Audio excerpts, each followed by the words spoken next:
Cari fratelli e sorelle, buona Pasqua. Nitlob biex il-paċi ta' Kristu tidħol f'ħajjitkom, fid-djar tagħkom u fil-pajjiżi kollha tad-dinja.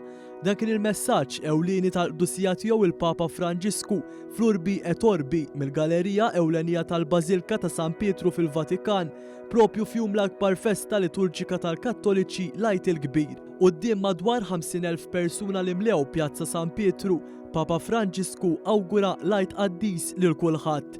Fid-dawl tal-gwerra fl-Ukrajna l-Isqof ta' Ruma bħalma għamel f'okkażjonijiet oħra wassal messaġġ b'saħħtu favur il-paċi fejn qal li fjum li suppost kellu jkun ta' ferħ għal kulħadd hemm min qed imut u jbagħt il-vjolenza.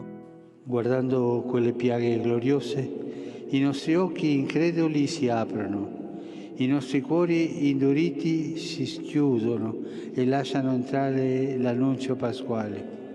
Pace a voi. Fratelli e sorelle, lasciamo entrare la pace di Cristo nelle nostre vite, nelle nostre case, nei nostri paesi.